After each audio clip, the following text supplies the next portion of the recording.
one of them or both of them any questions. And I will start with some questions. Steve, tell me the dynamics of your ward.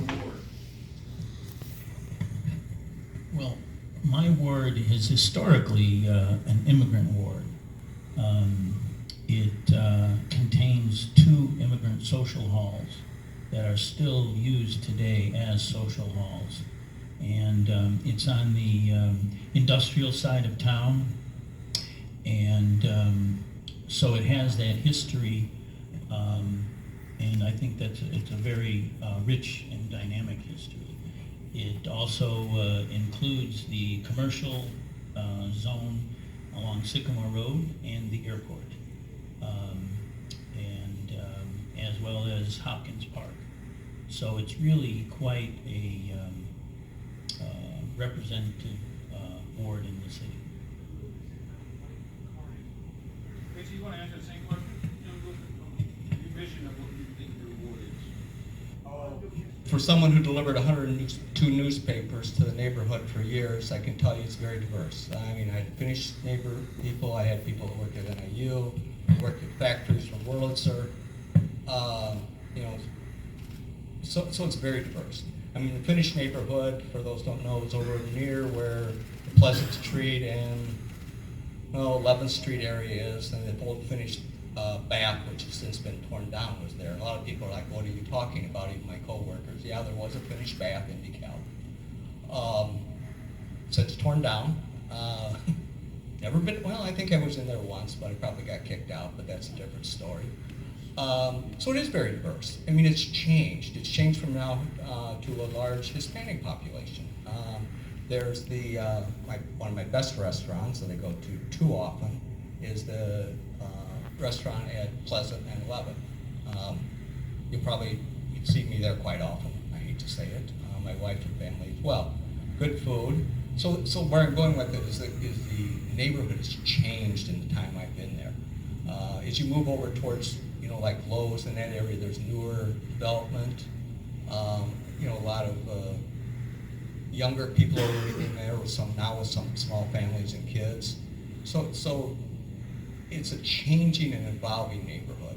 It's not like it's old school neighborhood from years ago. It's now evolved into a new neighborhood. Same people, and I mean that by the same people that have core values that want to live there.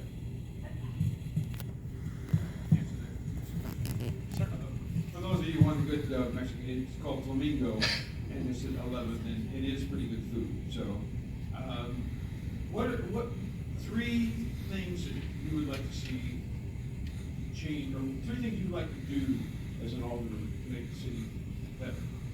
Your vision, 3 things that you really feel inside your heart you'd like to make more. 3. Or 1, or whatever. No, there's probably a very long list.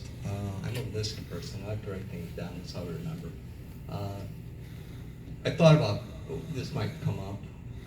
We have to look at economic development for one in DeKalb. We've got to grow DeKalb a little bit. We need income, and we need income to support what we have as our infrastructure.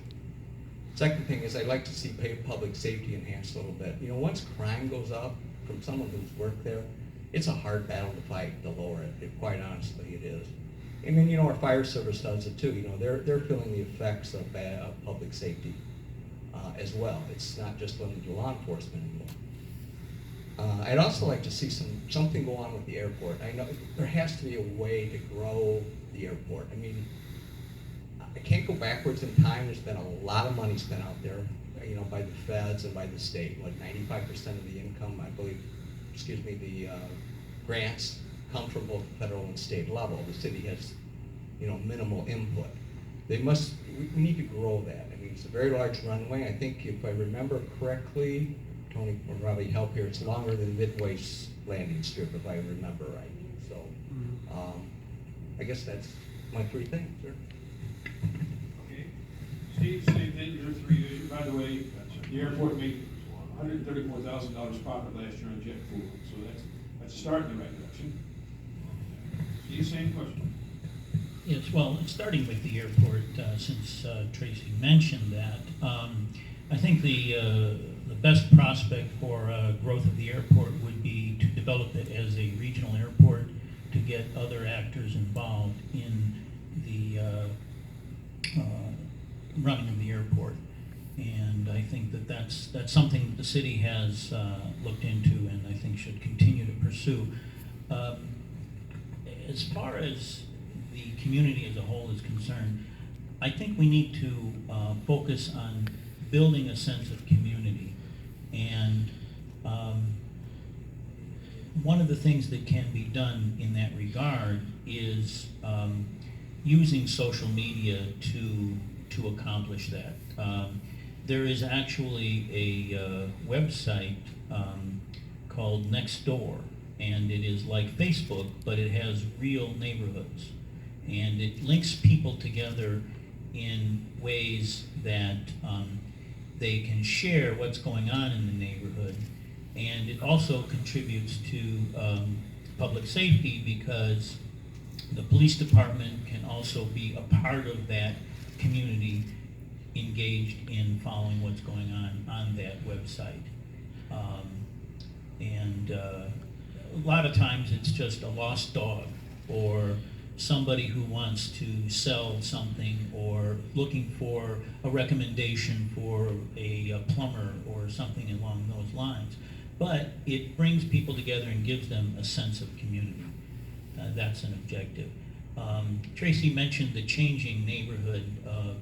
There is a concentration of Latinos in the Pleasant Street area, but if people really know the neighborhood, they realize that that it is a very diverse neighborhood and it is not any specific ethnic group that dominates that neighborhood. It's a range of people, and I think that's important for people to understand. As far as economic development is concerned, I think that we need to be judicious about the use of TIF money in subsidies. I think that any of those subsidies should be focused on developing an infrastructure that attracts business to make their own investments.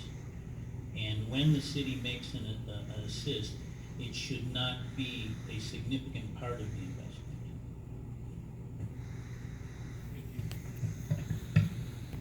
You spoke about retail. So how much of your area is in retail?